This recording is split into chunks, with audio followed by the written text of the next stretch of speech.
Thank you, Cindy, and welcome everybody today for this webinar that we'll be having from 1 to 2:30. My name is Angel Casillas, and I am the project manager for the National Hispanic and Latino Mental Health Technology Transfer Center. Today, I am pleased to bring you all with this presentation titled "The Limits of Our Language Are the Limits of Our World: Language, Identity, and Culture in Mental Health." We'll be having Ari Acosta, who is a great collaborator of ours from another sister center on Region 6. We'll be talking about that and a little bit more. Before we continue, I would like to address something that we address in all of our presentations, and it's the importance of language, and even more so during the process of recovery. And that is precisely what brings us today, language, and Ari will be talking a little bit more about that. Before we continue, we would like to address that we are funded by SAMHSA, as we mentioned before, and this does not mean that they are behind any of the expressions. These are all part of the presenters. Like I mentioned, we are glad to be collaborating with Aria Costa and our colleagues from the Southwest Mental Health Technology Transfer Center on Region 6. And Ari will be leading today's webinar. So we are very glad to be able to provide this training in conjunction with our collaborators. As we mentioned, we are funded by SAMHSA, and all of our trainings are free of charge. And to continue to do so, we ask you to help us and answer the evaluation of satisfaction that we provide at the end. You can access that through the QR code or through the Survey Monkey link that we'll be providing in the chat. The chat is located in your menu. Also, the question section, feel free to send any and all questions to that area, and we will make sure to send them to the presenter so she can answer the questions. A certificate of participation will be issued for this presentation as part of the Southwest MXTTC and our center, and that will follow this presentation after 1 or 2 weeks or so. Before we continue and I hand it off to Ari, I would like to send it off to Cindy, who will help us with the pre-questions for this webinar. Cindy, please. Thank you, Angel. I'm gonna go right ahead. The first question reads, the language that we learn is constantly changing and adapting to the culture that we live in and vice versa. And this is a true or false question.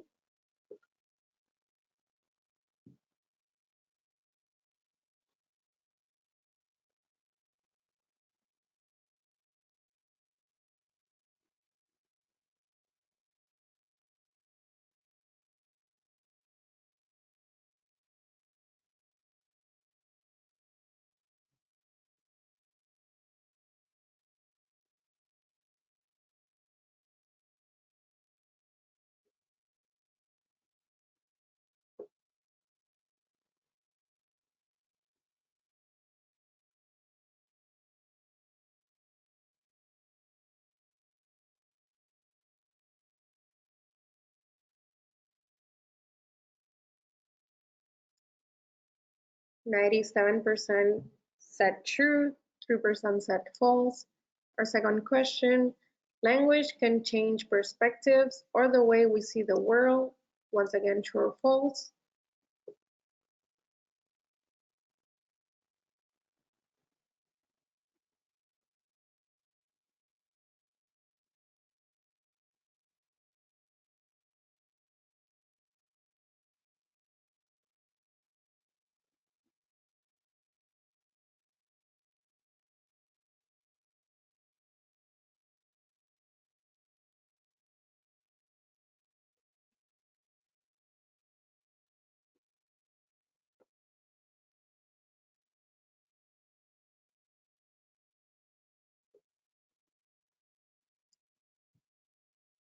And 100% said true. Our last question, Linguistic responsive services are only services that focus on translating documents. Once again, true or false?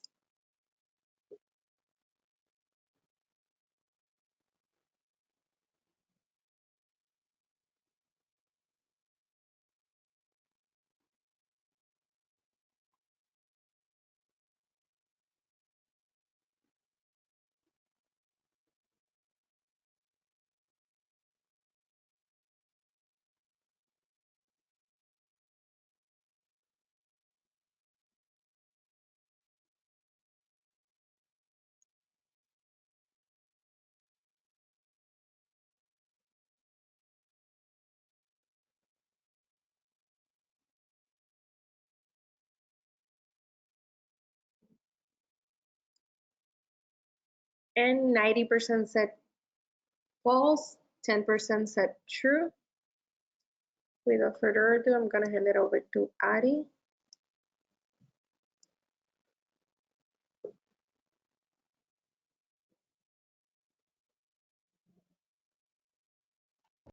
All right. Thank you, Cindy, and thank you so much, Angel. Can you just let me know if everything looks good and if you can hear me okay before I start talking? We hear you and everything looks awesome. Great. Okay. Well, good afternoon, everyone. I'm Aria Costa. My pronouns are she and ella. I'm very excited to be here with you today. Thank you for joining me into this, what I wish will be, or hope it's going to be a great conversation on language, culture, and mental health. So a little bit of a disclaimer before we continue is that even though I wanted to make sure that everybody knows that even though I have a background and training in like social psychology and mental health and gender studies, I am not a linguist. So the basics of theories around semantics and just language in general are the ones providing us kind of like an understanding on how we can comprehend language in a way that it's affecting or impacting our views on mental health as providers and as just people who can go to this type of services. But just wanted to make sure that people, if there's any more deeper questions around linguistics, I probably won't be able to answer them. However, this is a topic that I enjoy very, very much, and I think it's very important for everybody to discuss and to have this information. So let's get started. I think that one of the things that we will be talking in a way that it's probably more focused, so it keeps us on track of this topic because it's a great and wonderful and huge, like big variables that we're going to be talking about, right? I kind of said this into 4 questions. So the first one will be talking a little bit about how does language and culture interact. As we saw on the poll, I'm really happy that a lot of people said that yes, there's like 2 of these variables interact with each other. And of course, it has an impact on each one. So we're going to see a little bit with a few examples how this looks like. The second one will be another question around, do people who speak different languages think, act, feel differently? In this piece, we're going to be kind of talking a little bit about if, depending on the language that you're speaking, saying people who are bilingual, polyglots, or multilingual, is there any differences between while they're speaking in a specific language? Do they think differently? Do they act different? Do they feel differently? The third one will be, what's the interaction between language, culture, and mental health? How do we connect all of these things that we're going to be talking about related to language and identity and culture? How does that translate into the mental health field or the behavioral health field? And lastly, how do we practice linguistic responsiveness and cultural humility once we understand all the concepts of how all of these variables interact and how and why and how it is important, then what are we going to do about it? Or how can we provide better services, better quality, more quality services for non-English speakers in this case? All right, so we're going to talk a little bit about just general definitions at first, just to give us a common ground on where to start talking, right? The definitions is always good to provide some type of framework. So we're going to start responding that first question, right? So how does language, identity, and culture interact? If you understand language as a system of human communication, right? It's a wonderful thing that we have as human beings, which consists of a set of sounds, spoken language, gestures. It can be sign language, or different gestures that we can do with even with like our face, our entire body, and written symbols, like all the different type of symbols. It could be letters, it could be visuals that we see to communicate between each other. But the most important part of this definition is that at the end it says that all this system of human communication are shared by members of a culture. So are shared by members of a specific group, that they can understand each other while being in this group. Some type of shared system that people who belong to a specific community, people who belong together that can understand each other, share. So in this case, you've been hearing us talking for a little bit. So at this point, we can see how the system works, right? We have certain ideas in our head, this in my case, I have certain ideas in my head, a lot of information that I'm trying to process, right? That it's coming out through my mouth by hissing and puffing sounds. It's traveling through air, now connecting to this wonderful machine or machines that I have in front of me that are reproducing all of these sounds into your own computers if you're wearing, headsets, or it's just your laptop, reproducing all the sounds. And they're vibrating on your eardrums, and these vibrations are translated into the nerves and reproducing and kind of making meaning of all of this. However, this makes meaning to you, and kind of all these words make any sense because we speak the same language. If we're speaking in a different language, if I started speaking probably like in Chinese or German, and any of you don't speak those languages, even though the whole process works and you're receiving the information, you won't be able to share or to understand it, right? So talking about sounds and spoken languages is very important, and gestures and written symbols if we're sharing something in common. So we have to be members of the same, in this case, it's an idiom, right? And the other thing, of course, when we're talking about culture, another definition will be like define as shared characteristics. Again, the word share pops up, right? Shared characteristics, it could be values, behaviors, beliefs, attitudes, etc. And learned tendencies or patterns of a group that are transferred from one generation to the next and can adapt slowly over time. The key piece of at least in this case, culture, is that this transference, this generation to generation, this shared knowledge that we're talking about is, at least in this case, made possible because of language, right? So these two pieces, these two important concepts are tied together. A lot of people say that when languages disappear, the culture dies at the same time. There's no way that we can continue sharing all the information, all the knowledge, all the stories if we don't have a way of communicating with each other, right? Also, there's a really important piece of the idea of language and culture, which means that you can't really learn a language. You cannot really be, let's say, fluent in a language if you don't understand the culture. You're going to have a lot of different challenges while doing that. And I'm sure that a lot of you all today, if you're multilingual or bilingual, you have knowledge in a different language, you can see how different it is from learning a language from any platform online, or just taking classes or reading a book that teaches you how to speak a different language.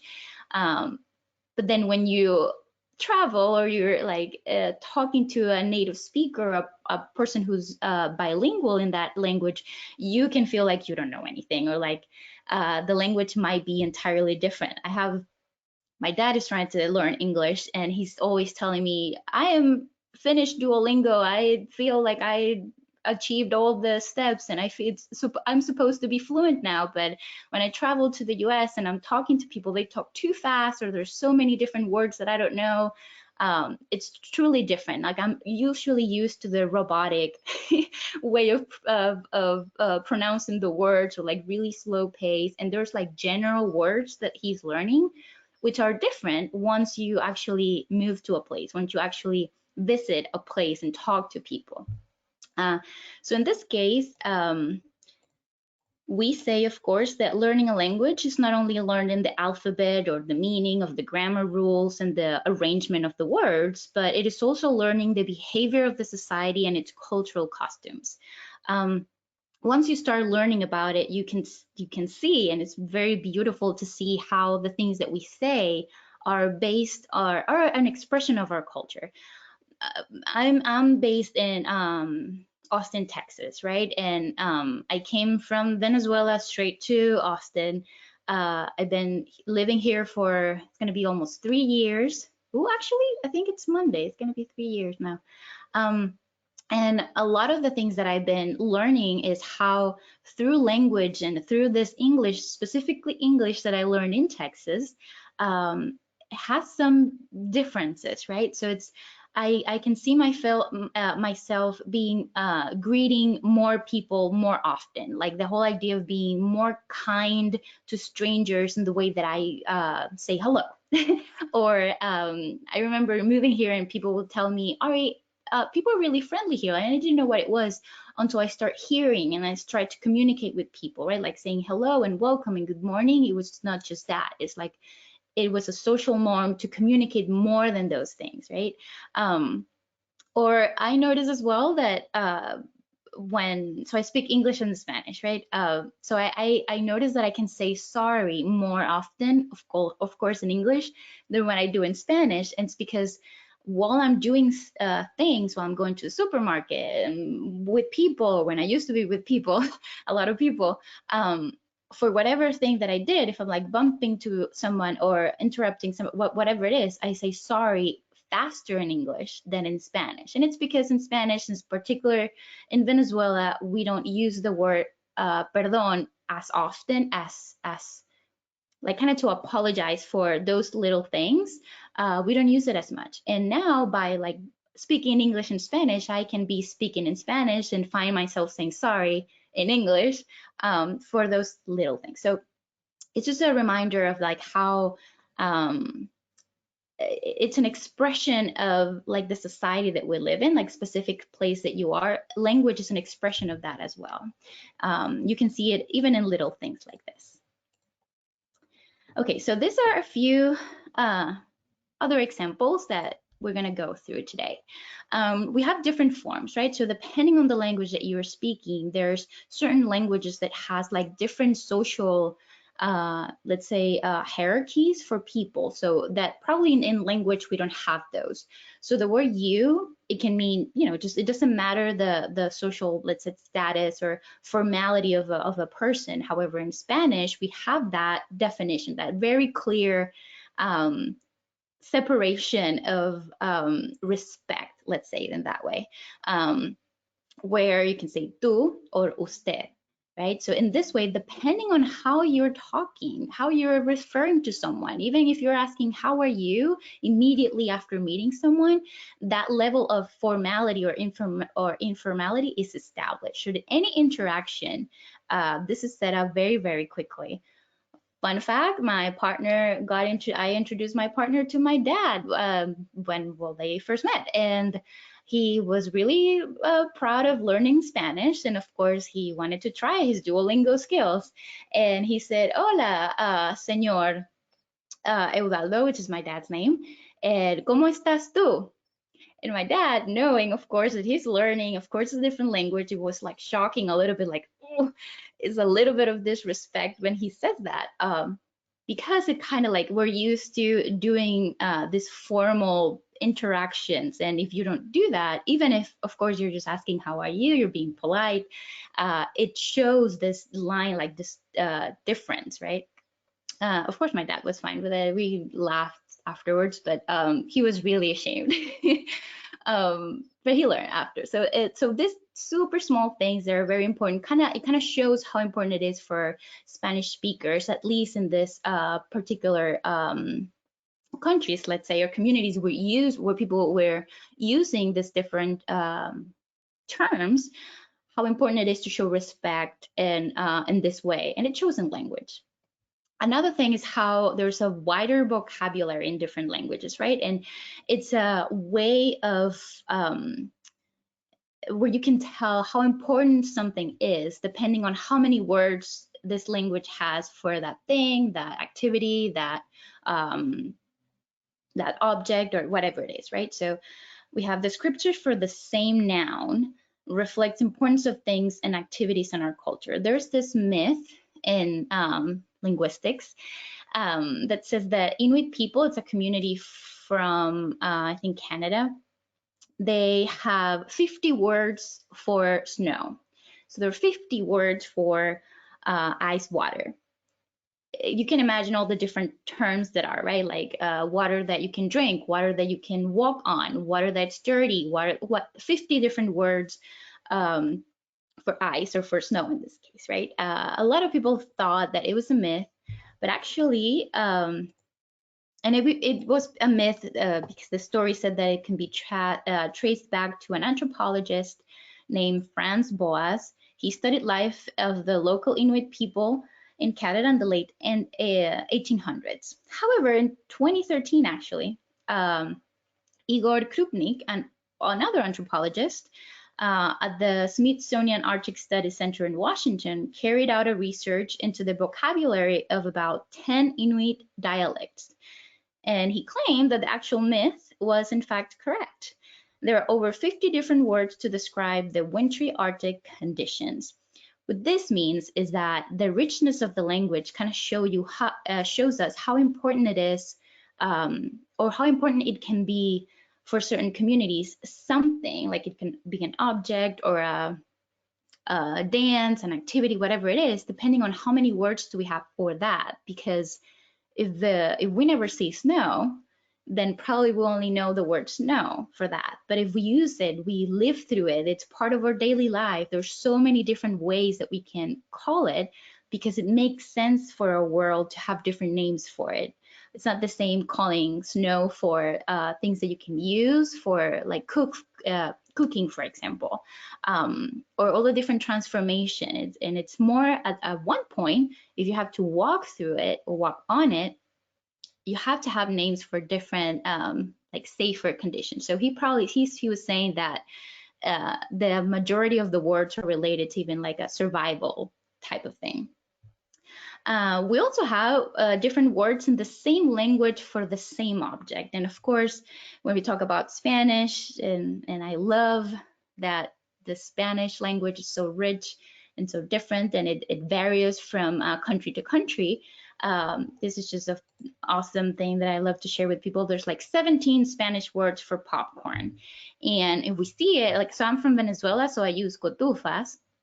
And so it's the same thing. It's technically the same language, but it kind of shows you how different it is depending on the country you are, right? So it's maistote in Colombia, poporopo in Guatemala, rositas de maíz. It's beautiful how it's so different. And I love at least this part because this is a particular regional place in Venezuela where it's not cotufas, but it's called gallitos. I still haven't found why we call it gallitos, but even in the same language, the same country, in specific regions, some word can be spoken in a different way. It can have a different term, right? Okay. There's some other things as well from like language that it can show us the connection between language and culture. There's some languages that has a very interesting impact around space, directions, and time.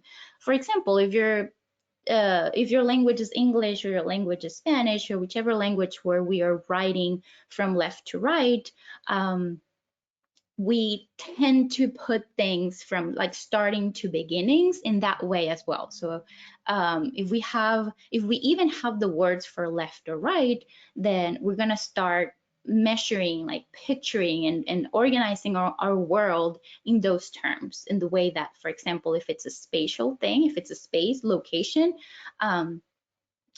it will start, everything will start from left or right. It's funny because if you look at me, and it's probably like it's my left and my right. But if you speak Hebrew, or have other languages that start from right to left, that will be your sense of direction, right? Examples for if I say picture, or I'm narrating something, or I tell you to draw something. If I'm telling you to draw, Sarah is giving an apple to Juan, and you have to draw the action. You will probably draw Sarah first and then giving the apple to Juan later, right? So, but however, if you like Hebrew, there's some studies around this that is really interesting, how they can show that communication going, like they can show that action through language, and it will look something like this.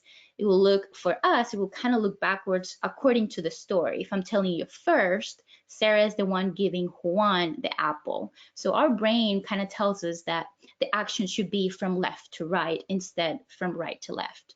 And there's great and interesting studies around this. For example, there's a psychologist and linguist. Her name is Lera Boroditsky. She has some amazing informations and resources. She stays in a lab and doing social linguistic experiments around cognitive processes and all this great stuff. And she actually has this paper of a research that she did when she traveled to Australia. And she met this wonderful community called the Kuuk-Taayor. The Kuuk-Taayor community has a different way of thinking of the world and how they speak, because they don't really have the terms left or right. They use the cardinal points. So instead of us, like I'm not saying us because we're, at least I know that everybody here speaks English, we kind of tend to use ourselves as a center, as a point of reference, right? So if I'm talking to you like this, and you can see my left, so I think that my, like the way that I have to talk is from left to right. But if I move to my left, then the left to right is not this, it's here, so it's from left to right. And if I move this way, it's from left to right, right? So depending on how we're talking, it's based on ourselves. But this community doesn't have left and right. They actually use the cardinal points. They only use north, south, east, and west. And as you can imagine, they get really, really well oriented, very, very well. The space or the sense of direction stays on the landscape. It doesn't move with them, right? And the way that they speak, everything is northwest, south, and east. For example, they can say things like, there's a bug on your southwest leg. Move your cup to the northeast a little bit, please.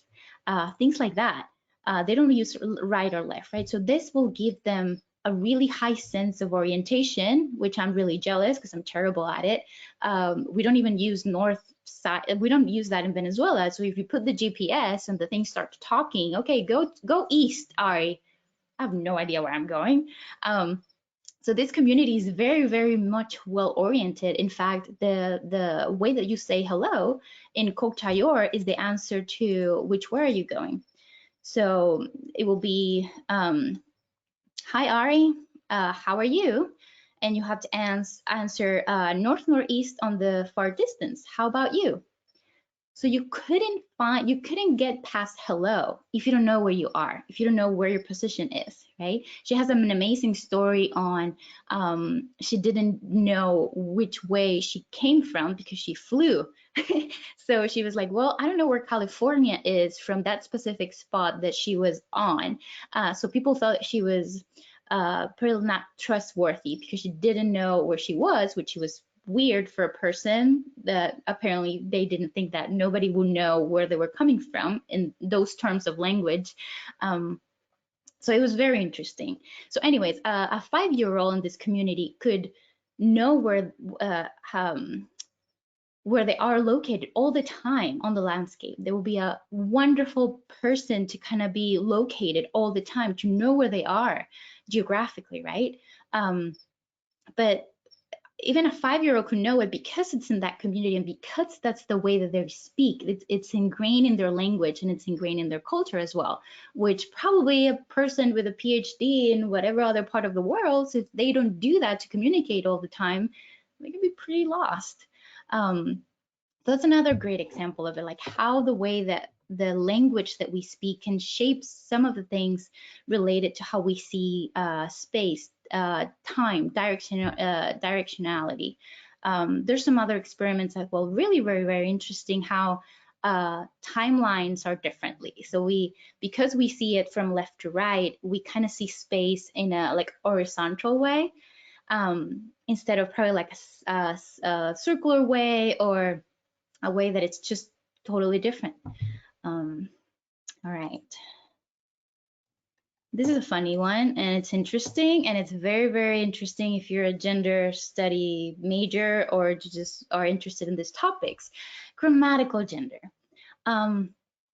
The idea of how we have, depending on the language that we're talking, you know that there are some languages that are more heavy in terms of gender. If you're speaking English and you want to learn Spanish, you're going to see how gendered the language is. Everything is an O and an A, and everything has a gender. And it's very much interesting how objects who don't have any biological, social, psychological gender to it, it can be assigned one only because the language allows it to, right? So you can see there's a lot of great investigations, just research that says like even children could add voices to animated objects depending on the grammatical gender of the object, and the voice will be more considered like a feminine voice or a masculine voice. Things like there was this experiment, very interesting, where people was okay, they put a group of children together and they were asking, okay, so we're gonna make a movie. We're gonna make a new Disney movie, or a new movie, and we're gonna make it with they're gonna be objects in a house, and they're gonna be talking. It's sort of like Toy Story, but a different Toy Story.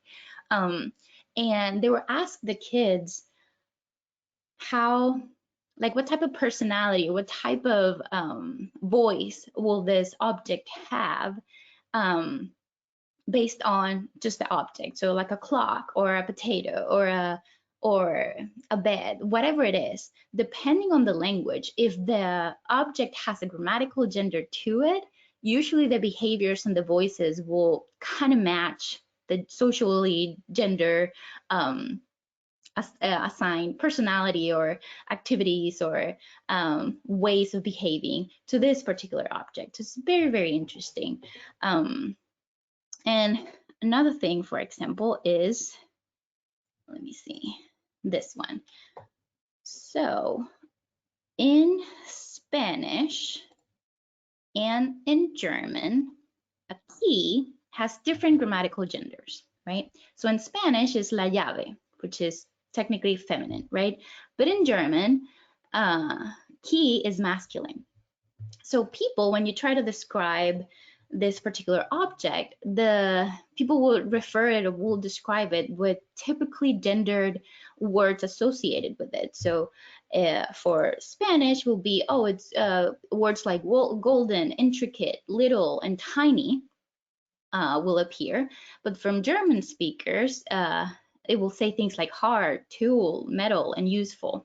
So how the same object can have different descriptors of it based on the grammatical gender the word has. There's some other things, like, for example, the word bridge in German is feminine. So when you describe it to people, or when you try to ask for people to describe a bridge, in German, people will use words like it's beautiful, slender, I don't know, things that are more often to describe a bridge if it was feminine, but in Spanish is masculine. So people will use words as strong, steady, powering. The same thing with sun. The word sun in feminine is German, but masculine in Spanish. The moon is masculine in German, but feminine in Spanish. So depending on the grammatical gender of an object that shouldn't have a gender in the first place. There's no social interaction happening. There's no identity of the object that by itself that could have a gender, but people will describe it and assign characteristics to this, and because of the language. So it changes the way that we see objects. Of course, it's going to change the way that we see other things, way that we see probably people as well, right? There's other concept that's very interesting as well. The idea of guilt or punishment. So certain languages kind of bring or assigns agency. It's called like agentive or non-agentive. It's while you're speaking, you have to say who was the person doing the action. Sometimes it's not necessary to do it, but there are some languages that needs this type of structure to make sense to the sentence or to the information that you're trying to share, right? So they were doing this interesting, of course, everything is super interesting.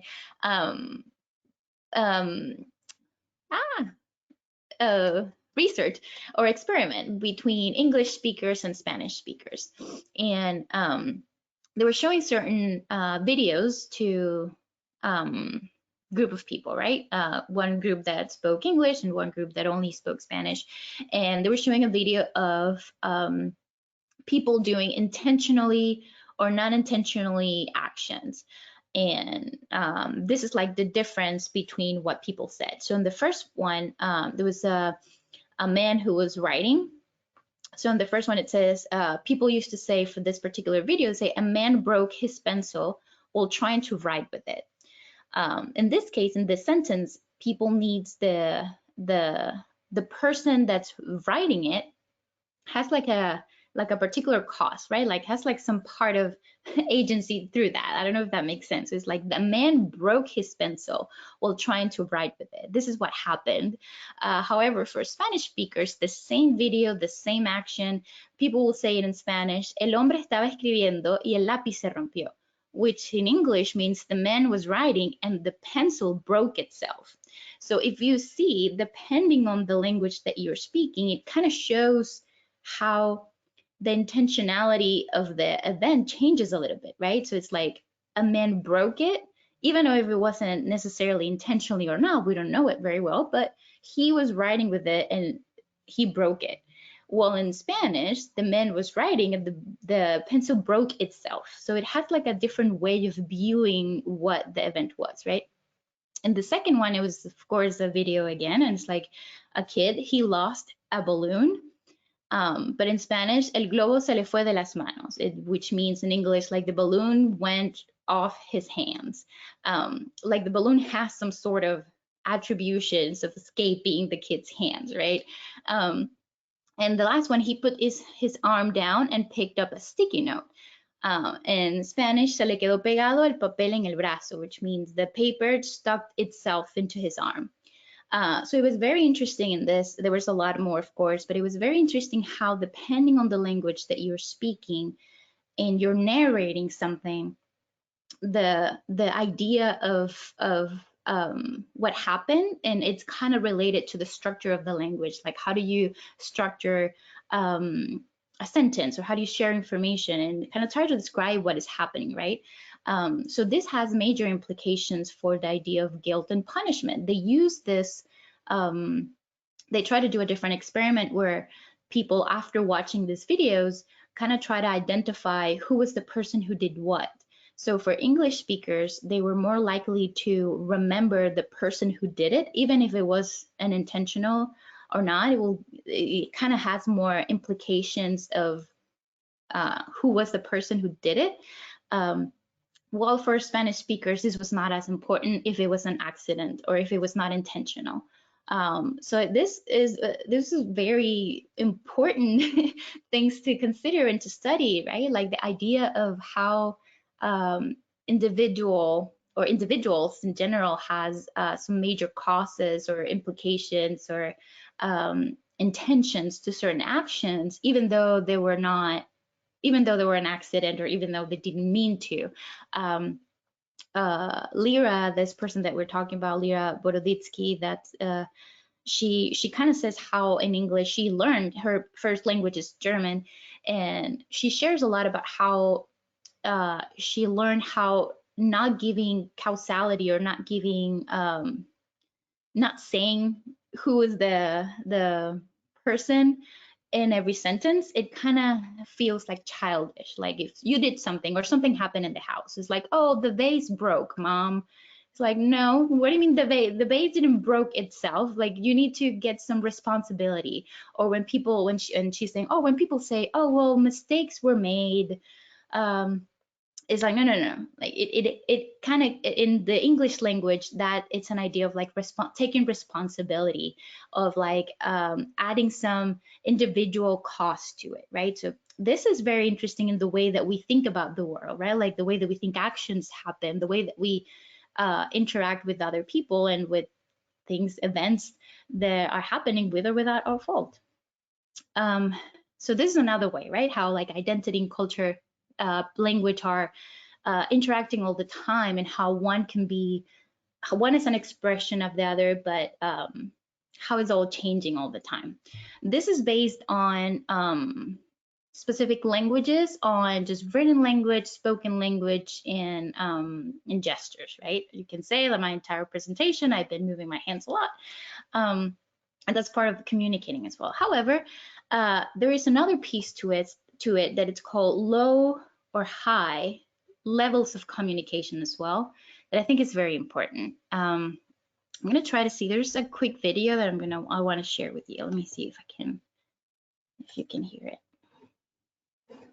In a low context culture, when we communicate, we assume or consider that we have a low level of shared reference points. So in a low context culture, when we're communicating, we feel that we don't have the same relationship or information or context. And because we assume a low level of shared context, in these cultures, we believe that good, effective, professional communication is a communication that's very explicit. It's very simple and very clear. In a low context culture, I believe if I want you to understand blue, I have to say blue. In a low context culture, I'm taught that if I give a presentation, I should tell you what I'm going to tell you, and then I tell you, and then I tell you what I've told you, right? Why do I tell you the same thing 3 times? Because everything is about the simplicity and the clarity of the message. Now, in a high context culture, while we're communicating, we assume that we have a much larger body of shared reference points. And because we have all of the shared context, in these cultures, we believe that good, effective professional communication is much more sophisticated, is more nuanced or implicit or layered. I teach in 2 languages, English and in French, and there are these words in the French language that mean high context. We don't even have these words in English. There's this word sous-entendu, and sous-entendu means when I speak, don't listen to my words, listen to the meaning behind my words. So it's not what I said that matters, it's what I meant that matters. In Japanese, so the Japanese culture is the highest context culture in the world. In Japanese, there is an expression which is kuki yomenai, and the expression means someone who is unable to read the atmosphere, or someone who is unable to pick up the subtle messages in the air. So in Japan, a good communicator can really pick up all of those subtle unspoken messages. And a good, poor communicator is kuki yomenai, right? Okay, so now I'd just like to start by looking at some of these countries with you. And you can just see as you look up here, first of all, the colors don't mean anything. I just have, for example, different regions and different colors. But you can see when you look up here that all of the Anglo-Saxon countries fall to the left-hand side of this scale. The US, the lowest context country in the world, right? And then if we move over, you could see that we have many Latin countries and Mediterranean countries that fall kind of mid-right on the scale. And then further over, you would find many African countries and even further, many Asian countries. And partially this is linked to language. So many Asian languages are very high context in themselves. For example, in Hindi, the word kal means both tomorrow and yesterday. So you see that in the language, you have to constantly be reading the air to understand what the word means, right? Then I just like to get you to think about how this impacts an interaction. I had a German who said to me, you know, Erin, in Germany, at the end of a meeting, we almost always do a recap, right? First we do a verbal recap, and then we do a written recap, and then we send that out, right? He said, now that I've been working in France, often at the end of a meeting, I'll get ready to do that recap, and my French colleagues will just stand up, and someone will say, et voilà. And I'll think to myself, but voila what? And I'll be so surprised to see that it just seems that people know what's been decided. They understand who's supposed to do what without going through all of those levels of clarity that I'm so used to. So one thing you can take away from this is that in low context cultures, we tend to nail things down in writing more frequently than in high context cultures, where we leave everything open for verbal interpretation. You know. All right. Okay, so this is a great other example, right? A way of how we can even the characteristics or the things that we think about certain communities or certain cultures, it's based on how they communicate as well, right? So like the idea of Germany, of the German language, how if you have any thoughts about the community, if you have any thoughts about how the culture is right there, if they're telling you how they communicate in their meetings, and how they have to write things and how everything's super clear, and then it has like a process to follow, this would probably be characteristics that you assign to the people as well, right? So when it's French, it has more like high context culture with there's a lot of nuance in the language as well, so it's not as direct. I have so many examples, and I'm sure that you do too, like working in the US or working in a different country or working in a different language, how different it is, how probably you get lost, not necessarily in translation because you're not translating anything, but you get lost between how the work process is, or just emailing back, how you can just get lost, or you thought that you got it, but you didn't get what they were saying. I have so many of those. But very well, since we are speaking in English and we're talking about a lot of things, we just do a recap until now, just in case we're following and keeping up on track. So we have talked about like language identity and culture are intrinsically connected. You can see how certain aspects of culture are expressed through language, and how things related to the language, for example, like grammatical gender, are ways are kind of impacting the way that we can see people, we can see behaviors, we can have certain values around the culture based on the language that we speak. Language plays an important role in our perception and worldview assigned to all these different things. And variables in language can change notions of space, location, and how we view time and social status, the idea of like formal and informal, assign identities through grammatical gender, or even consequences around blame and guilt. All the things that we've been talking about, it's for the linguists out there, I want to make sure that I bring up the Sapir-Whorf hypotheses, which is just talking about linguistic relativity and linguistic determinism. And in the linguists world, in linguistics, there's a lot of battle between those two aspects, the idea that language can determine our worldview, and the idea that it doesn't really at all. I think people in the social work know that how humanity and human beings are so complex that it probably will be like something in between, right? It doesn't necessarily determines our worldview, but it has a very, very big impact to it, right? So this is what I think I am comfortable with saying. All right. So the other question will be, do people who speak different languages think, act, feel differently, right? That's another question. Carlos Magno or Charlemagne said, to have a second language is to have a second soul. And of course, this idea of people who are bilingual can identify themselves with very well. I always say that I'm funnier and smarter in Spanish, of course, not necessarily because it's my first language, it's because I developed, my entire identity was developed while I was trying to communicate myself, right? So I grew up and I started working, my professional career and my friendships and my first relationships, everything that who I was in Spanish.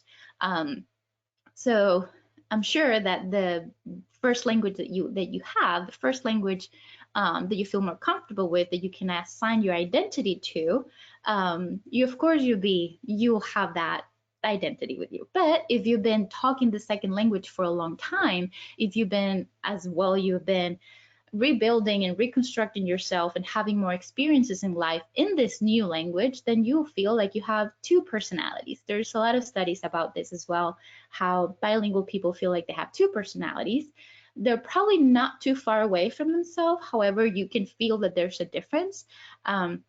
I feel it all the time with like jokes and like general humor, or just how you are. Even people, there's a huge, wonderful study about like flirting in a different language and how awkward that could be or how hard it could be. There's social cues, things that you say, things that you don't say. In Spanish, for example, and I know that in certain Latin American countries it's like that, like our humor, it's very indirect, like it's not on your face. I don't know if that makes sense, but the humor and the way that we like to laugh, it's based on like nuance, significance or information. So the way that we flirt as well is kind of like that. So it's interesting how you can feel like you're a different person because you have to, interact with people in a different language, and how the things that you say could change based on the culture that you are, right? So it's very, very interesting.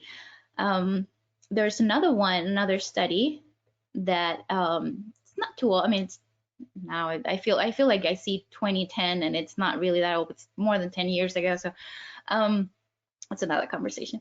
But so there was this research published in the Journal of Experimental Social Psychology, and it can show how people can change their interests or even change their perceptions or attitudes towards something depending on the language that they're speaking. So if you ever have taken the implicit association test, you'll know what I'm talking about. If not, I will invite you to do it.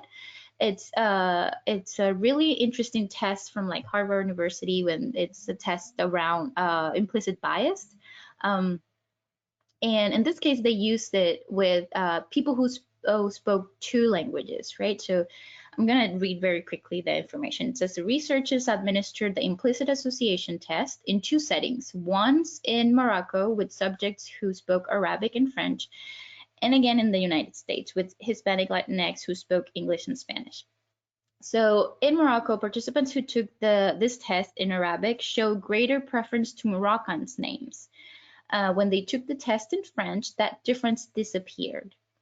Similarly, in the United States, participants who took the test in Spanish showed a greater preference for other Hispanics' names. But again, in English, that preference disappeared. It was the same group. It was the same group of people, and they just had to make the test in different languages. It was the same test with the same names. The test is about automatic response and association, like really fast cognitive processes. So depending on how the language that you're talking and the names that are there, they can say if you have a preference towards one side or the other, right, in this case. So there's a very interesting information on how we can change our preferences depending on the language that we're talking. I can see this in myself in a lot of things, right? I can see this in myself in when I'm probably like talking to someone.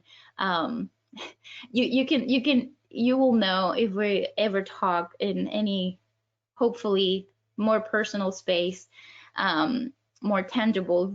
less than a virtual world, and we're talking in English, and by some point I tell you something in Spanish without realizing it's because I feel more comfortable with you, right? So the idea of how we can change preferences, how the way that we speak is an expression of that.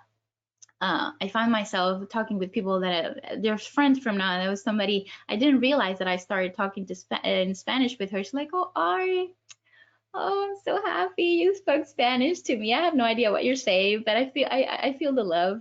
And it's because she knows that how I'm kind of serious in English. Like I'm this professional. Ari in English is this person who had to start working in English and who doesn't really have a lot of family or friends in here. So it's like more of a serious Ari.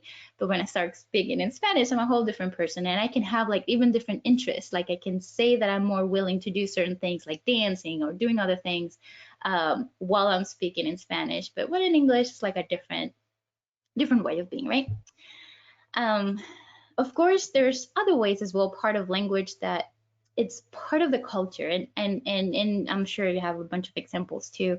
How we have words in English or how we have words in Spanish in this case, it doesn't exist really in English. So if you're getting back to the idea of like providing services, right? If you're providing services, if you're talking to a person who's not who doesn't speak English, or you are using your interpreters in the room, or you're just trying to use your Spanish skills to kind of understand and be part of a conversation. If you're talking about feelings, if you're talking about, or you're asking about feelings, you're asking about thoughts, you're asking about how the person is doing in general, feelings wise, emotionally, there's some words that could express everything that the person is trying to say, but there's no possible translation.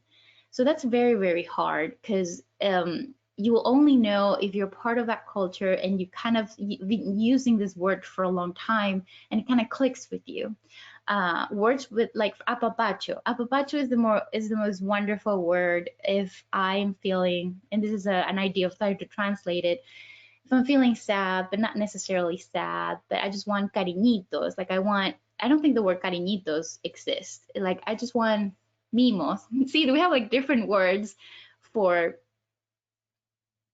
I don't know, for just caressing someone, but that's not what it is. Like it's not really translating well. So the word apapacho, the actual definition of it is like to hug with the soul. So you don't even have to necessarily be like physically holding me or hugging me to be able to provide that type of kindness and like comfort feeling, right? So if I'm in a consultation with a psychologist, social worker, counselor, a peer, whatever it is, I can say I just need un apapacho. That won't make much sense in English, but if I'm trying to translate, it kind of takes away the actual meaning of it, right? Words like guayabo is being hurt after a breakup. Like I'm going through a guayabo, but guayabo is a very Venezuelan word. Only Venezuelans in this room will understand what I'm saying. And because it has like this nuances to it. It has this whole entire history behind that word, right? That explains specifically what we're feeling. If we're trying to translate it, it just takes away a lot of the information. Or when we have a quebranto, and it could be feeling sick or weak, but it can mean other things as well. So the idea of like the language is so rich, especially like emotionally rich. Like you can have a lot of different words for different sensations and feelings. There's this, I was having a conversation with a friend not too long ago. I was like, there's words that can tell you how important family is for the Spanish culture and in Latin America, like how family is really important value, because we have words that name relationships without actually, that they don't exist in English. Like I don't know if the word consuegro exists in English. I don't think so. It's like consuegro is the bonding relationship between two in-laws that technically they're not related. They're not legally related. Like they don't have anything to do with each other besides being the legal parents. But they're consuegros because it's, even though there's no legal relationship and not necessarily, they don't really have to like each other. after the wedding. And here I think in at least in Venezuela, that in some places in Latin America, there's a word for that relationship, because family is so important. So this is another example of seeing those things, right? Like how new words come to the language because it's a very important thing to culture. The word comadre, of course, the word comadre don't necessarily have to be related to have it, but how important it is to have friends like that are connected to you in a way that we're both moms and we're both love each other very much, and we're both partners in this way, but we're friends. But not only friends, we're comadres. It's a whole different type of relationship that comes into place with that word. And of course, there's so many things like depending on the language that you're speaking. I moved to the U.S. and when I started dating and I met my partner afterwards, and I was trying to explain, and I love this. I hope it's amusing as well for you, because it was for me, kind of to explain the difference between te quiero and te amo, and how in English you just have I like you, and I think it's I love you afterwards. Like there's no like in between. So it's interesting how you can, like how people try to not share love or share attention or share like their interests, because you can easily fall from like, oh, I just like you, or I like spending time with you, to I love you. So I was like, okay, well, we have levels to it that you can continuously show affection and show interest without jumping from one way to another. So he tried to understand that, and I was like, I'm just gonna say te quiero at this point, and trying to express, like, imagine how romantic that was. Okay, I'm trying to explain you what te quiero means in a logical, clear way, several times, trying to describe the thing. Like, it's not romantic at all, but he understood at the end. We're in the te amo phase, so we're good. We can say I love you and te amo at the same time. There's certain things about like this can say a lot, right? Like why we have certain levels of love in this case. Like, well, do we have these things in Spanish? They're not easily translated to English, and that kind of shows you how the interaction is. Like even dating. I know it's just a weird example to use, but how those interactions are made and how the language kind of tells you what to expect based on the culture that you're living. Or of course, if you're mad, if you're in a good argument, if you're having a argument to fight and you want to prove your point, it's super hard to do it in English, for me at least. So if I'm mad, I want to speak in Spanish. It's faster, so I know I can speak, and it's my language of like more like gut feeling language, right? So if I feel mad, if I feel sad, whatever extreme or high intensity emotion that I have, usually I tend to go to Spanish because I have more vocabulary. I have is the instinctive immediate link that I have to that language. So those things are very, I'm sure that there's a lot of examples about it too. All right, so we've been talking a lot about how like culture, and I think, and everybody can agree, I hope, I'm sure that everybody agrees that there's an important link between those two, between the culture that we live in and the language that we speak, and how it kind of shapes the worldview that we have. So how does all of this relate to mental health? Kind of we've been linking it to it on this last example. So every language carries within it all the assumptions used by a society to make sense of the human condition. And this includes, of course, inner feelings and emotional distress as well. So these assumptions contain what people believe to be true in relation to mental health. Just because emotional reactions to distressing circumstances can be found worldwide does not necessarily mean that the same thing for people everywhere, right? Kind of like we were talking about, just because we have the same experiences in the world, we probably don't have the same words for it. And if we do, it probably won't mean the same thing. If we kind of go back to the idea, like linking it through language, right? So a thought, an idea that we have, or a feeling, are they, like how we view it, are they nouns? Like if I put in it's a noun, like what I'm thinking about. So every noun or every word that I have in my head, it's a noun, has a grammatical gender. So it has like, is feeling sad, or feeling, or having a particular, like talking about like depression or anxiety or whatever feeling that I'm talking about, does have a grammatical gender to it, and how does that feel? How do I think about it afterwards? Is it a process? Is a process that I'm going through, which thinking about processes for a feeling or thought, like grief, for example, does it have a starting point and an end? If I'm thinking about it as a process, does it has like a place in my life? Does it have a place to it? So the way that we're thinking about these emotions or these thoughts or these ideas, depending on the language that we're talking about, has some interesting implications to it. Is it a quality of yourself? You say like, I am thinking, I am the person that's thinking, so I'm the person that's feeling it. So it has some type of agency. I am a very, very important part of this feeling that I'm getting, or it's just a feeling outside that I am experimenting less, more of a like a temporary way and not such permanent way. Language affects our perception, right? So the way that we speak has an impactful effect of organizing, categorizing, and understanding also mental health. This is why we use person-centered language, and how Angel said very well at the beginning of this presentation is that's why we use this slide in every webinar, because we know how important it is to call feelings and objects and ideas and thoughts and challenges outside, not necessarily as a permanent thing from the subject, because from the person, kind of like to differentiate the person from all the other things that they can be experiencing, right?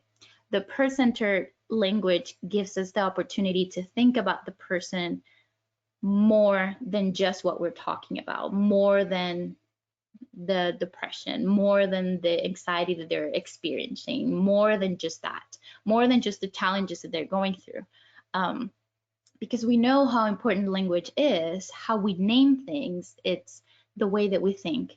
There's this one quote that I very, very much like, that it says, it says show, the original one. It says, show a people as one thing over and over again, and that's what they become. I would invite you to think, name a people as one thing over and over again, and that's what they become. That's why they become in your head. That's why they become in your mind. That's what you're naming them. That's what they get to be in your head, in your train of thought, right? So that's why language is very, very much important in the way that we think. There's, of course, while we kind of understand how this could be very, very much important as providers, just human beings who are navigating through different languages, I think it's very important to know how we can practice linguistic responsiveness, this thing that is on the class standards, the culturally and linguistically appropriate services standards, that it says you need to provide culturally and linguistically responsive services, which are tailored to the different populations, diverse populations that you're serving. What does linguistic responsiveness mean in the case that, okay, well, we have Spanish speakers, let's just translate everything to Spanish? Well, if we do that, then all the things that we've discussed today probably are not, it's like we didn't hear anything, anything today. It's like we're not understanding really, or probably not recognizing and giving the space that it has of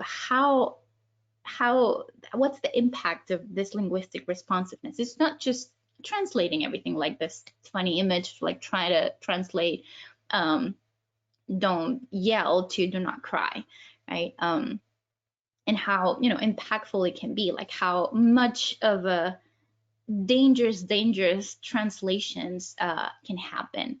And I have an example of that, a really close example. I have a friend who's a physician, and she was telling me, Ari, I thought about you because there was this something happened.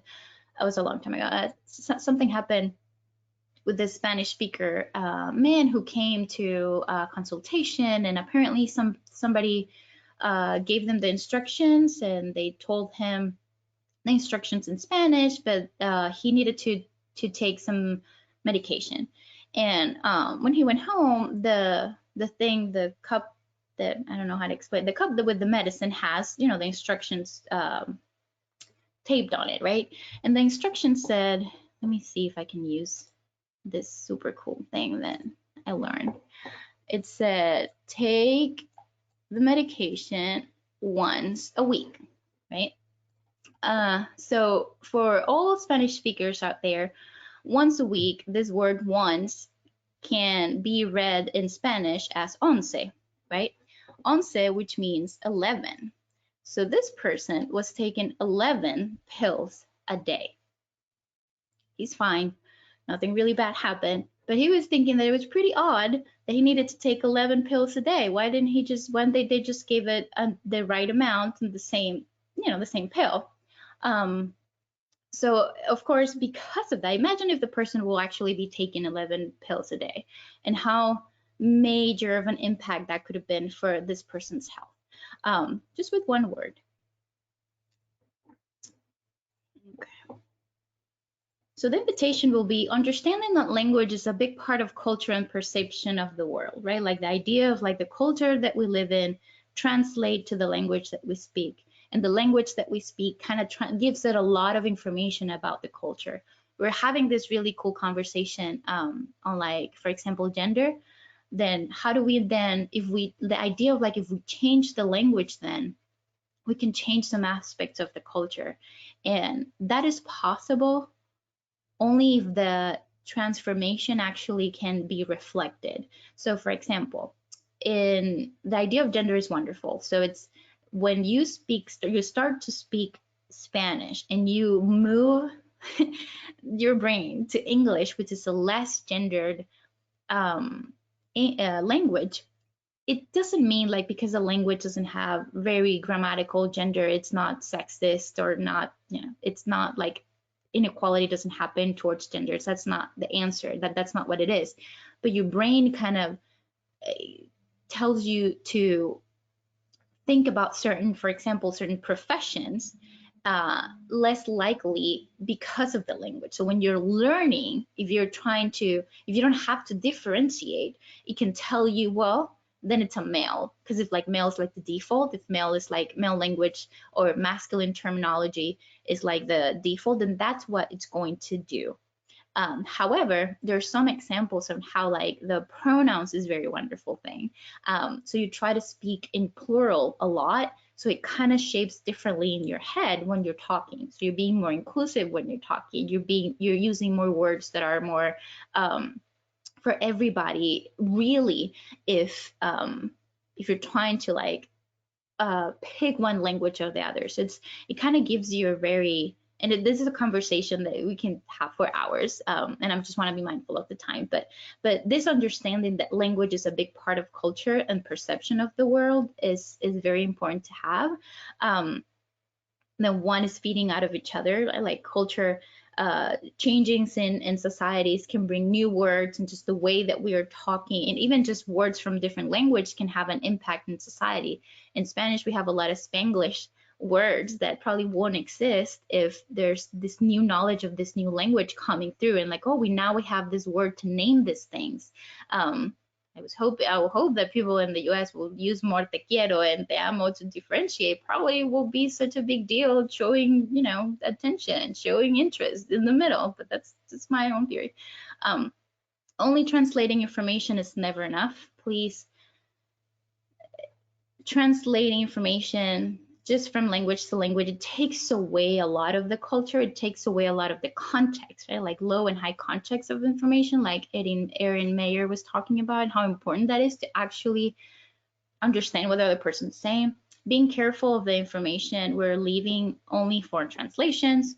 Like this thing's like, oh, well, we can probably, if it's like a one-on-one, we can, you know, use all this tool, sorry, but probably just are a few things that we just needs to be translated and put it into our website. It's like, well, just be careful of this and kind of make sure what you are only leaving to translation.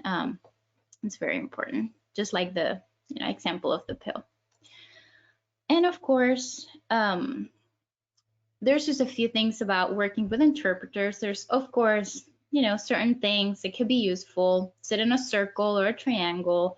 I know that we're in this telehealth world, this online world. We have like the three squares on the screen, so that helps too.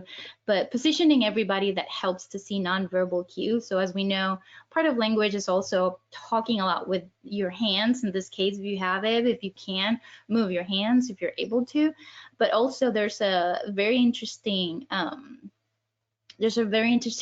always use that word, very interesting research about like how people who are usually talk moving their hands or just do certain expressions, if you put them like with your hands tied out or like underneath your legs while you're talking, it kind of takes more time for them to respond, because part of like moving your body is another type of communication. It's another part of individual expression, right? So seeing all these nonverbal cues, of course, are very, very important.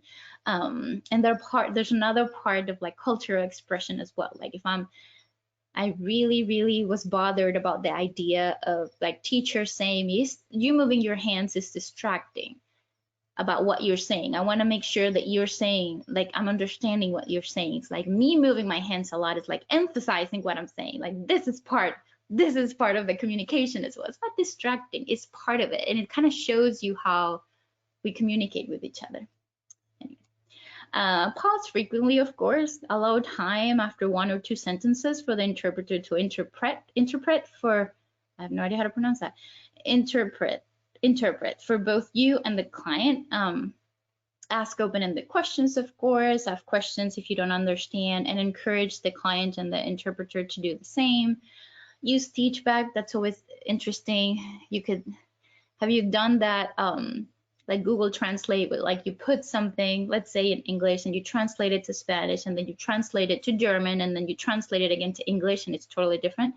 So even if you're using interpretation services, teaching back, it's very important, kind of like to check. So tell them, okay, now after I tell you what will be like the steps or what I would like you to practice this week, can you tell me in your own words what you listened? If I make myself click, can you just tell me what you're going to do? And kind of just checking, trying to make sure that everybody's on the same page. And of course, be patient. Sessions that are using interpreters will generally take longer than sessions conducted in English. People think that it's just going to take a few more minutes. It's longer, and as we know, it's very, very important to have time for this, because you don't want it to be rushed. You don't want anything left to misinterpretation. And to finalize, more than just general tips, I personally will invite you to think about your own perceptions based on the language that you speak. Whatever language that you speak, if you're only English speaker, kind of try to think about what are the things that you're thinking about, how you see the world based on this language that you have. If you're bilingual, which is the language that you feel more comfortable with, and how are things are easier to express, and why? What are the languages that are more linked to your feelings and to your identity? Listening to an interpreter is having a glimpse of someone's identity, culture, and worldview explained on your own worldview. So kind of thinking about that, it's not just translating or interpretation of words. It's you're getting to see this person, or you're trying to understand this person worldview, right? They're trying to describe for you. So having that idea in your mind when you're talking to a person who speaks a different language is very, very important. Be comfortable with the idea of not understanding. And by these, I don't mean like you don't understand the language. Is that sometimes you're gonna feel frustrated because you want to probably name the things that the other person is trying to name in a different language, and like, oh, okay, that is called this. Well, no, that is not what it's called.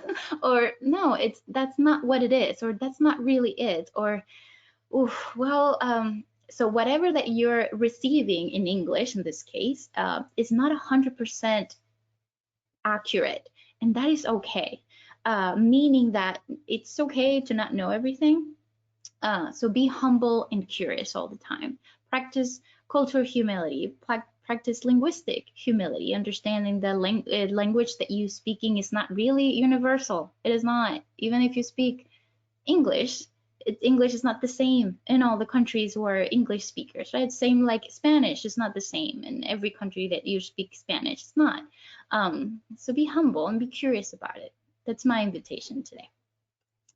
So thank you very much. I hope you enjoyed it. And I'm sorry I never saw the questions. I'm gonna see them right now. Let me see. Thank you. Thank you so much, Ari, for that wonderful presentation. We are very grateful for you sharing your experience and your expertise with us. We have had several questions, some of which you have already answered during your presentation, so that is very good. But we still have some other opportunities to present question and answer.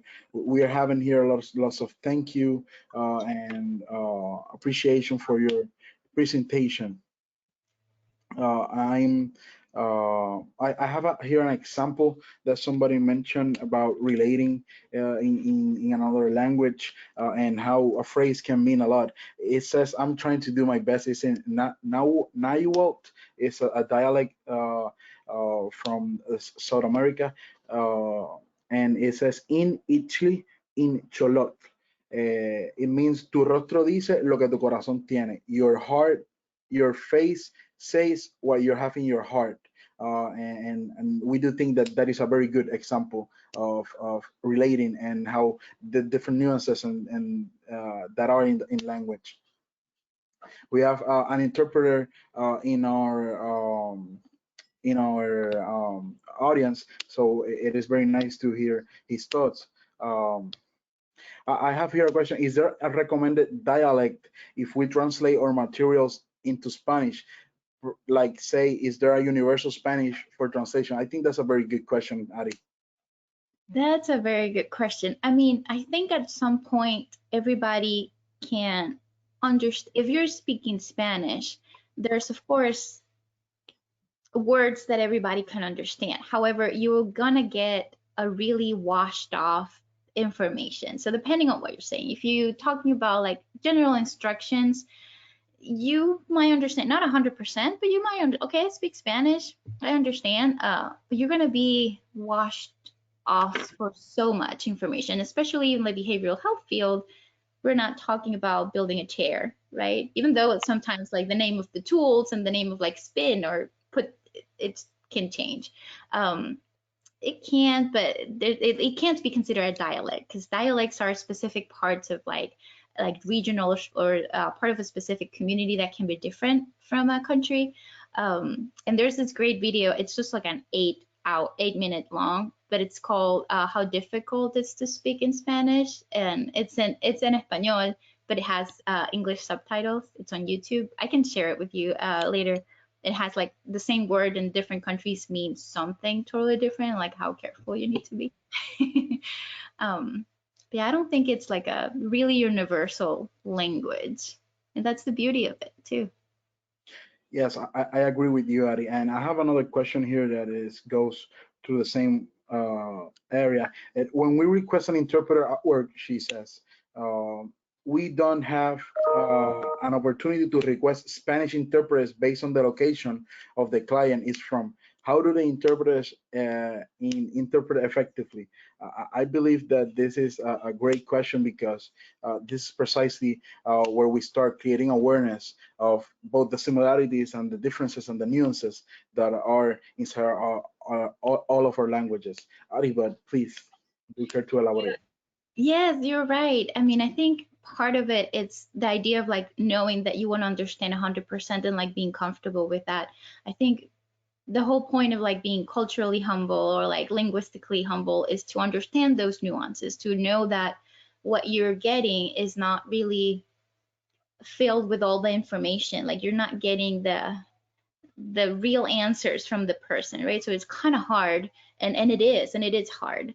Even people that speak the same language, sometimes for your English speakers, if you're English and English, you don't need an interpreter, and sometimes it's hard to kind of communicate to each other. Like they have other ways of expressing themselves, and so the whole point is not to feel like defeated or like, oh, it's impossible, we're not going to do it. It's not that. It's like the opposite. It's to kind of understand that whatever you're getting, the interpreters do a great job trying to add those cultural aspects to it, right? Like try to give you the word in English that more likely kind of feels or sounds like this or means like this. But it's your role to like to understand that this is not 100% accurate, and there's other things to kind of consider.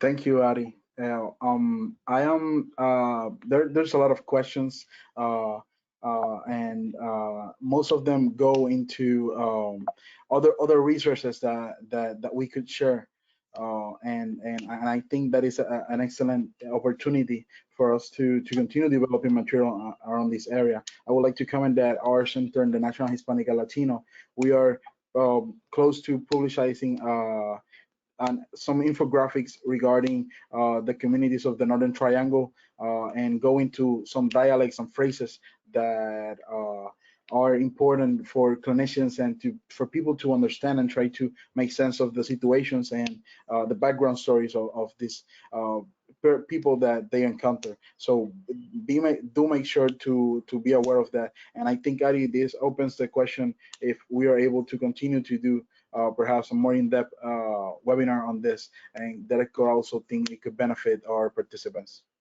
Yes, absolutely. I'll be more than happy to. It's more things coming. Sure thing. I have a question here. Is there an opportunity for the YouTube video? Do you know the name of the YouTube video? Oh, so you can't find it on YouTube because it's not there. But I can send it to you, Angel, with like all the links maybe, and also the other video that I said. Wait, it was the one that I showed or the one that I mentioned at the end, like how The hard? one that you mentioned, but I think that they will benefit from both, definitely. Oh, okay. The one that I mentioned on like how hard it is to speak in Spanish is qué difícil es hablar en español, and it will show just two guys on a guitar. It's a song. Um, it's the one that is 8 minutes, but I can share it on email too. I'm writing the name on the list of participants que have. Qué difícil es hablar en español. I think I can share it if you guys want to on the chat. I know the video, so I'll know what to look for. It's a great video. Nice. To participants, there's a lot of more questions. We will be sharing these questions that we were not able to answer with Ari in hopes of we can continue to answer them and also integrate them into future trainings. We share with you the survey for the evaluation. This, like we mentioned, it will greatly help us to continue to promote this kind of services free of charge, and you will be receiving that.